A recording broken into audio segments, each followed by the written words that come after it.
মৰমৰ ছাত্ৰ-ছাত্ৰীসকল, তোমালোকৰ আজি অনলাইন ক্লাছ আৰম্ভ কৰিবলৈ লৈছো। আজিৰ ক্লাছৰ বিষয় হ'ল অসমীয়া। অসমীয়াত তোমালোকক মই ইয়াত দিছো ক অংশৰ লগত খ অংশ মিলাই লিখা।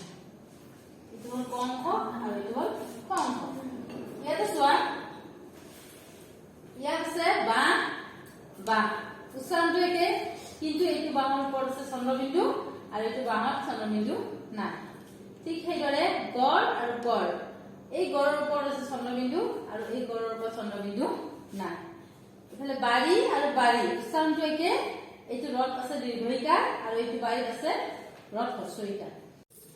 এইটো চাহ আৰু এইটো চাহ উচ্চাৰণ একে, কিন্তু এইটো চাহ আছে প্ৰথম চত আকাৰ, ইয়াত আছে দ্বিতীয় চত আকাৰ আৰু ওপৰত চন্দ্ৰবিন্দু। গোটেইকেইটাৰ উচ্চাৰণ একে, কিন্তু অৰ্থবিলাক বেলেগ বেলেগ।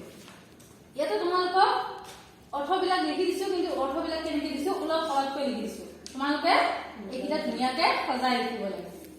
ইয়াত চোৱা দিছো বাঁহ, বাঁহ দিছো খৰ্গ থকা এবিধ জন্তু, হয় নেকি? এইটো বাঁহ মানে খৰ্গ থকা এবিধ জন্তু হয় নেকি? নহয়, বাঁহ মানে হল এইটো বাঁহ চন্দ্ৰবিন্দু থকা বাঁহ আছে, বৰ টান উদ্ভিদ বিশেষ। এইটো বাঁহ মানে উদ্ভিদ। তাৰপিছত আছে এইটো বাঁহ, বাঁহ চন্দ্ৰবিন্দু নাই। এই বাঁহটো মানে হল চৰাই আদি থকা যতন। চৰাই থাকে যে বাঁহ, বাঁহত চৰাই থাকে, এই চৰাই থকা যতনটো বাঁহ বুলি কয়, কিন্তু ওপৰত চন্দ্ৰবিন্দু নিদিয়ে। তাৰপিছত আছে গড়, চন্দ্ৰবিন্দু আছে গড়। এইটো গড় মানে হল খৰ্গ থকা এবিধ জন্তু। গড় চাৰিঠেঙীয়া জন্তু, খৰ্গ থাকে যে, সেইটো গড়ক কি বুলি কয়? গড় বুলি কয়, কিন্তু ইয়াৰ ওপৰত চন্দ্ৰবিন্দু দিব লাগে। আৰু এইটো গড়, কিন্তু ইয়াত চন্দ্ৰবিন্দু নাই। এইটো গড় মানে হল মাটিৰ ওখ ঠাই। তাৰপিছত বাৰী, বতাকাৰে বা ৰদ দীৰ্ঘইকাৰে দি বাৰী, বাৰী মানে হল গছ গছনি থকা ঠাই। আৰু এইটো বাৰী, এইটো বাৰী মানে হল পানী। ৰদ হ্ৰস্বইকাৰে দি বতাকাৰে বা ৰদ হ্ৰস্বইকাৰে দি বাৰী, বাৰী মানে হল পানী। এইটো আছে চাহ, প্ৰথম চব আকাৰে চাহ, চাহ মানে চোৱা, আমি যে কওঁ চোৱা, এইটো কি বুলি কয়? চাহ। তাৰপিছত এইটো দ্বিতীয় চত আকাৰে চাহ, ওপৰত চন্দ্ৰবিন্দু, এইটো চাহ, চাহ মানে হল ছায়া। আমি ৰ'দতে হওক বা আন্ধাৰত পোহৰতে হওক আমাৰ নিজৰ প্ৰতিবিম্বটো যে দেখা পাওঁ ছায়া, তাক কি বুলি কয়? ছায়া।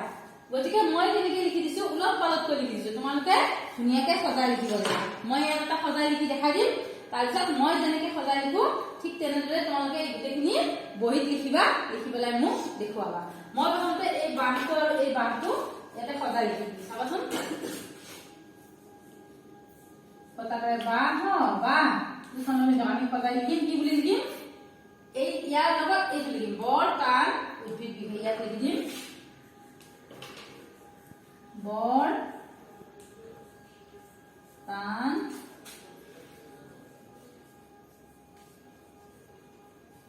উদ্ভিদ